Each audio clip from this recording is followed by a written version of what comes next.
General Hospital spoilers reveal that Tracy had always operated with calculated precision, and now that deception was on the brink of implosion. She sensed an opportunity not just to protect what she believed was rightfully hers, but to eliminate all opposition standing in her way. Maxie. Once seen as a loyal contributor and perhaps even a sentimental weak spot in the deception equation, had now become a liability too glaring to ignore. With Natalia's death closing off any final denials about Sunny's tainted investment, Tracy no longer saw Maxie as a misguided idealist but rather as a dangerous variable that could blow the lid off everything she had worked to consolidate. What began as a cautious partnership was now transforming into a battle of control, and Tracy had no intention of walking away without her full claim on deception. She understood Maxie's moral compass too well, too soft, too desperate to do what was right, too unwilling to blur the lines like Tracy had spent her life mastering. Maxie's insistence on going to the police, on clearing her conscience, was not just a nuisance. It was a threat. It meant betrayal. It meant prison. And it meant risking Sunny's wrath, something Tracy was not willing to contend with if she could instead offer up a scapegoat. The meetings between Tracy and Brooke Lynn became more than just strategy sessions, they became war councils. Lucy was caught between her love for the company and her wavering loyalty to Maxie. But Tracy didn't need her permission. She only needed the right narrative. Maxie was the perfect fall person, trusted, emotional, and closely associated with Natalia. Tracy began crafting a story that painted Maxie as the sole individual who accepted Sunny's money knowing full well it was dirty. She fabricated documentation suggesting Maxie and Natalia had devised a plan together, circumventing the rest of the board and funneling the funds to plug short-term holes in the budget. The forged correspondence was subtle but lethal, carefully stored away, waiting for the right moment to crush Maxie entirely. But Tracy didn't stop there. In a move only she could justify as both ruthless and genius, she began quietly lobbying her legal team to prepare statements absolving Brooke Lynn and Lucy from any wrongdoing while slowly isolating Maxie from the company's financial decisions. As Brooke Lynn hesitated, concerned about what this would do to Maxie, not just professionally but personally, Tracy reminded her that family came first. That if deception was dragged into a federal scandal, everyone would lose. The only way to survive was to ensure someone else took the fall. Tracy didn't just want to escape the fire. She wanted to walk out with the ashes of Maxie's career under her heel. Maxie, meanwhile, was beginning to sense something was deeply wrong. Brooke Lynn was evasive. Lucy was nervous. Tracy was far too calm. And worse, there were whispers, silent glances exchanged in meetings, phone calls that stopped the moment she walked into a room, budgets she no longer had access to. Her instincts were screaming, and the very thought that those she trusted were turning against her made her feel physically ill. She confronted Brooke Lynn, begged her to be honest. But Brooke Lynn only told her to stay quiet, to let things settle. But Maxie couldn't settle. Not with the ghost of Natalia pushing her toward justice. Not with Sunny's name entangled in everything they built, and certainly not with her gut screaming that Tracy was preparing something catastrophic. As Tracy moved to secure control of deception, she also began maneuvering to sever Sunny's influence entirely. Publicly, she thanked him for the investment and returned the funds to appear above board, but behind closed doors. She instructed her legal team to file confidential notices to disassociate deception from any ties to organized crime. She wanted the public to believe deception had been preyed upon, not partnered with. And to ensure that illusion held, she needed Maxie's silence permanently. A quiet exile would have been her preference, but Maxie wasn't the kind to go quietly. So prison would have to do. Sunny, sensing something was amiss but unaware of Tracy's full scheme, began quietly asking questions. He respected Maxie and wasn't convinced she would betray him.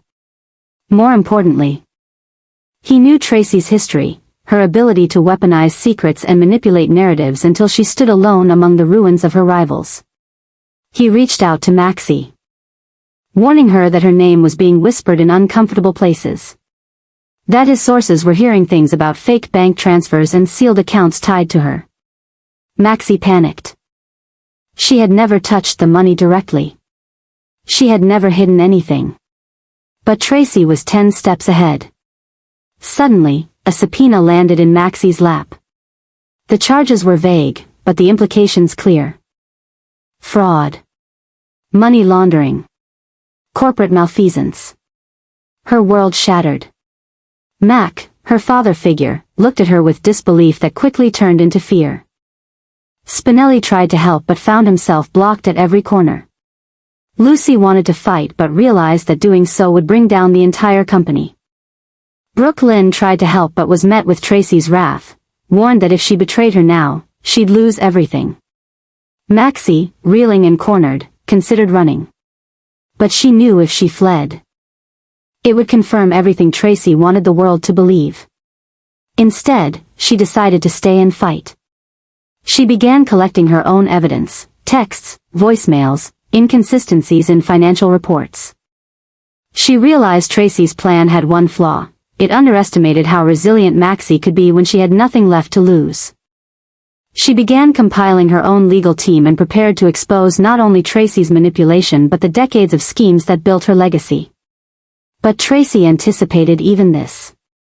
She fed the press partial truths, carefully selected leaks that cast Maxie as unstable, emotional, and vindictive. As the court of public opinion turned against her, Maxie began to break. Dreams of saving deception transformed into a singular mission, exposing Tracy no matter the cost. She no longer cared about the company. She only cared about the truth. What had begun as a tense standoff over one bad investment had now become an all-out war for power, legacy, and survival. Tracy, calculating and cold, was ready to burn anyone who stood in her way. Maxie, wounded and betrayed, was fueled by desperation and the need for redemption. And in the shadows, Sonny watched closely. Realizing that Tracy might be more dangerous than any enemy he'd ever faced. Because Tracy wasn't just trying to protect herself, she was trying to reshape the battlefield so she could reign alone. As Port Charles braced for the fallout, one thing became clear: the battle for deception was no longer about business. It was about who would be left standing when the lies were stripped away and the truth came crashing down. Maxie is now facing money laundering charges. And this marks the beginning of a dramatic shift not only in her own life but in the entire fabric of power surrounding deception. What began as a misguided financial decision involving Sonny's tainted investment has spiraled into a full-blown legal catastrophe, with Maxie at the epicenter. This isn't just a legal hiccup, it's a consuming psychological obsession that is starting to dominate every aspect of her existence. Once surrounded by business partners who called her an ally, Maxie now finds herself isolated, betrayed, and facing a mounting storm of suspicion that threatens to destroy everything she built. The revelations surrounding Natalia's warning before her death have become ammunition in a dangerous game of shifting blame. Tracy, ever the strategist, is no longer content to simply clean up the mess. She wants control, and to get it, she's ready to remove Maxie from the picture entirely. What Tracy envisions is not just the survival of deception, but its total reinvention under her rule, and that means rewriting the narrative to paint Maxie as the sole architect of this financial scandal. While Lucy may waver between moral panic and business desperation, Brooke Lynn remains torn, yet unable to fully defend Maxie when push comes to shove. That leaves Maxie alone, facing a tightening circle of manipulation, where every attempt to clear her name only seems to strengthen Tracy's grip. This ordeal is more than legal trouble. It's an unraveling of Maxie's sense of purpose. The anxiety gnaws at her every breath, and her past choices now feel like shackles, chaining her to a scandal she never intended to be part of. Her instincts tell her to come clean, to walk into the police station and tell the truth. But doing so might not save her. It could instead solidify Tracy's plan to cast her as the sacrificial lamb. The face of deception's downfall. Every second Maxie hesitates, she feels the weight of judgment pressing in, not only from law enforcement but from those she once trusted. Complicating matters is the possibility that Tracy has already planted evidence or manipulated records to make it appear that Maxie and Natalia orchestrated the investment behind everyone's back. It's a story that's plausible enough for the authorities and damning enough to strip Maxie of any credibility. As the media begins to sniff out the scandal, Public scrutiny adds a whole new layer of torment. Maxie, a single mother with everything to lose, finds herself being portrayed as reckless, greedy, and complicit, a woman who used her business to funnel dirty money and jeopardize her partners for personal gain. And yet, there is more at stake than reputations and legal consequences. Mac, the man who raised Maxie, now finds himself in a painful position, a father figure forced to consider whether the daughter he helped shape could truly be guilty. The thought of Maxie ending up in prison is too much for him to bear, but he also cannot ignore his duty as a man of the law. The tension between love and justice could rip apart their relationship, creating an emotional fracture that may never heal. Tracy, in the meantime, is tightening her campaign to eliminate Maxie entirely from deception and from public life. She begins to work behind the scenes to install new leadership, rebrand the company, and distance the brand from the scandal, all while continuing to privately negotiate with Sonny to absolve deception of legal ties. But her motives aren't altruistic. Tracy wants to claim full control over deception and reshape it in her own image. By making Maxie the fall girl, she ensures that no one else in the organization can challenge her authority. Lucy begins to suspect that she's being played, but by then, it may already be too late. For Maxie, each day becomes a battle for dignity, a struggle to stay afloat in the wake of betrayal. Her dreams of building something meaningful, something rooted in passion and creativity, are being buried under layers of legal jargon, media outrage, and corporate backstabbing. She begins to question everything, her judgment, her allies, and even her own identity. Has she truly been a naive pawn? Or did she unknowingly step into a game too ruthless for her moral compass to survive? As the charges loom closer to being formalized, Maxie must make an impossible choice. Turn herself in and risk losing everything, or disappear long enough for the truth to find its way out. But Tracy has anticipated every move. She's already positioned legal teams and leveraged her influence in Port Charles to ensure Maxie's name is permanently stained. There may be no clean way out. In this harrowing twist of fate, Maxie's fall is no longer just about personal error, it's about the chilling cost of trust in a world ruled by power, money, and control. And as the walls close in, the question isn't just whether Maxie will survive the scandal, but whether anyone will come to her defense when she needs it most. Will Lucy break ranks and speak the truth? Will Brooke Lynn find the courage to stand up to Tracy? Or will the silence of her so-called allies become the final nail in Maxie's professional and personal coffin? Port Charles has seen many scandals, but this one may leave scars deeper than any before. Stay tuned, the fallout has only just begun. Tracy is now under pressure in ways she did not anticipate. As Felicia and Mac begin to raise serious questions about her role in the unfolding scandal surrounding deception. What once seemed like a strategic power grab executed with surgical precision is beginning to unravel beneath the weight of scrutiny and suspicion. Felicia, whose instincts as both a mother and a detective have grown sharper with age, senses that something in Tracy's story doesn't add up. Mac, who has always been guided by justice over favoritism, is unwilling to look the other way simply because of Tracy's legacy in Port Charles. Their quiet investigation is beginning to form cracks in the carefully laid facade Tracy has built. But the real earthquake comes when Spinelli enters the scene. Known for his digital prowess and unrelenting loyalty to those he cares about, Spinelli's quiet probing begins to yield results that point directly to the heart of Tracy's deception. Spinelli, working behind the scenes, has begun compiling data, tracking financial discrepancies, and decoding patterns in the paper trail Tracy hoped no one would follow. His ability to sift through layers of obfuscation leads him to uncover an undeniable link between Tracy and a shadow account used to reroute Sonny's investment before it ever reached deception. This revelation suggests that Tracy may have known about the dirty money long before Natalia's warning and may have allowed it, or even orchestrated it, to further her plans. This finding flips the narrative entirely. If Tracy allowed the illegal funds to infiltrate the company, only to use the fallout as a means to remove Maxie and install her own control, then she hasn't just manipulated her partners, she's engineered a criminal enterprise and placed the blame elsewhere. The shock of this truth sends waves through the inner circle of Port Charles. Felicia confronts Tracy with growing concern, not only about the legality of her actions but about the moral decay it represents. Mac quietly prepares to bring in legal oversight, though he knows the political cost of targeting someone as entrenched as Tracy. Spinelli, for all his light-hearted quirks, becomes increasingly focused, driven by a sense of justice and loyalty to Maxie. What started as an investigation to clear her name has now become a mission to expose a far more dangerous agenda. Tracy, however, is not one to surrender easily. The mounting pressure doesn't break her, it activates her survival instincts.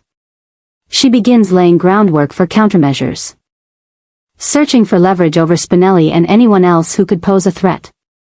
She plants seeds of doubt about Spinelli's methods, tries to manipulate Brooke Lynn into questioning her loyalties, and even considers framing Spinelli as a hacker whose findings can't be trusted in court. Her desperation grows, not because she believes she is innocent, but because she knows her empire is starting to rot from the inside, and Spinelli has just lit the match. This confrontation marks the beginning of a new war, not just for deception, but for the soul of Port Charles's business community. Allies will be forced to choose sides, old secrets will come bubbling to the surface, and the facade of elegance and legacy that Tracy has long upheld may finally collapse under the weight of truth. The psychological toll is enormous. Tracy becomes increasingly paranoid, seeing enemies where once there were pawns. Maxie, meanwhile, senses a shift in the tide but remains cautious, knowing Tracy is most dangerous when cornered. Felicia and Mac draw closer to delivering justice, but their respect for Tracy's legacy complicates their ability to strike decisively. Still, the evidence is damning, and Spinelli has no intention of letting it disappear. This isn't just a financial scandal anymore, it's a war over integrity, power, and generational reckoning. And in this war, the old guard will either adapt or be destroyed. Tracy may still believe she can control the outcome, but as Spinelli continues to expose the cracks in her empire, the illusion of control begins to crumble. A new obsession forms, one that consumes Tracy more than even her quest for power ever did. It's the need to stay one step ahead of those who are finally daring to question her, and the dread of being exposed by those she once deemed irrelevant. The rules of engagement have changed, and the cost of losing has never been higher. Sonny and Sidwell, once operating in parallel spheres of influence, have now become the central architects behind a terrifyingly orchestrated storm, drawing Tracy and Maxie into a web of psychological warfare, manipulation, and targeted destruction that is redefining the balance of power in Port Charles. What appeared to be isolated tensions between two generations of deception's leadership is now clearly a deliberate campaign, one marked by quiet sabotage, financial tampering, and emotional devastation, crafted by these two powerful men for reasons not yet entirely understood. But as each piece falls into place, it becomes clear this is no longer about company shares or reputational feuds. This is about erasure, reinvention, and domination at every level. Sonny, long known for his volatile temperament and calculated ruthlessness, has found in Sidwell a perfect complement, a cold tactician who doesn't need a gun to silence a rival. Together, they have found a way to weaponize the very history of deception, exploiting old fractures, festering mistrust, and unresolved betrayals among its key figures. When Sonny quietly invested in the company through Natalia, it was framed as a lifeline, a strategic act of goodwill meant to stabilize operations. But that money was not clean, and Natalia, whether knowingly or unknowingly, helped transfer funds that now implicate everyone involved. With Natalia dead, that layer of protection is gone, and those left behind, Maxie, Tracy, Lucy, Brooke Lynn, are exposed to both legal fallout and public disgrace.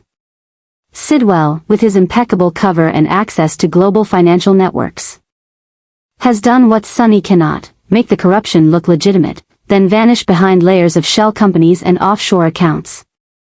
But what makes this operation truly devastating is the psychological war they've launched. Maxie is spiraling. Once confident and forward-thinking, she now second-guesses every move. Her instincts tell her to go to the police, to confess, to survive with integrity.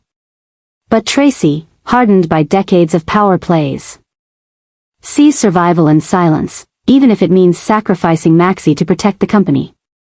That divide is not an accident, it is a deliberate wedge driven by external forces that want deception fractured, weak, and easy to seize. Tracy, though seasoned in boardroom battles, is in over her head. She's fighting ghosts, Natalia's secrets, Sunny's threats, Sidwell's silence, and now Maxie's defiance.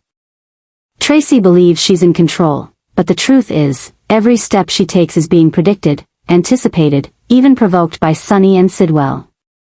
They are playing a longer game, one that uses fear, guilt, and desperation as tools. Tracy's need to preserve her family name and protect Brooke Lynn has made her vulnerable to threats she doesn't fully understand. And while she believes eliminating Maxie from the inner circle will restore order, she's unaware that doing so plays directly into the hands of those who want deception to implode from within. Meanwhile, Maxie is alone. The people she once trusted, Lucy, Tracy, Brooke Lynn, now treat her with suspicion. The suggestion that she might be blamed for the entire laundering scandal is no longer hypothetical, it's becoming the prevailing narrative. And while Spinelli races to uncover the digital fingerprints that might clear her, Maxie is being nudged closer and closer to self-destruction. She's being gaslit, manipulated, and stripped of her agency. Every effort she makes to defend herself is turned against her. Every act of honesty is rebranded as betrayal. The fear is no longer whether she'll be arrested, but whether she'll survive the emotional toll of being the scapegoat for someone else's empire. Felicia and Mac, sensing the injustice, are beginning to push back, but they, too, are up against a machine they can't see. Spinelli may be the key. His discoveries about offshore banking patterns and encrypted messages from Sidwell's network are beginning to paint a clearer picture. And what he's uncovering is horrifying. There are connections between Sunny's investments and DVX-related entities, whispers of sleeper agents, and records showing sudden withdrawals timed with public disasters. It suggests that deception is not the only battlefield, it's just the first one. If Sunny and Sidwell are successful in ruining Tracy and Maxie, the fallout will extend far beyond deception. It will mark the start of a new order in Port Charles, one where fear replaces trust, where power belongs to the invisible, and where those who stand for truth are methodically erased. But if the victims can rally, if Maxie, Tracy, Spinelli, Felicia, and Mac can set aside their mistrust and see the true enemy, then they may still have a chance to fight back. The question is whether they can see through the smoke before it becomes fire. And while all of this is unfolding, Sunny remains eerily calm. He doesn't need to shout anymore. His silence is its own kind of war cry, a signal that he's done negotiating. Sidwell, as always, is nowhere to be found, but his influence is in every phone call not returned, every document missing, every strange ally suddenly turning cold. Together, they've rewritten the rules of engagement, and Port Charles is on the brink of a reckoning it never saw coming. What comes next will not be clean. It will not be easy. But it will define who controls the future, and who disappears in the shadows.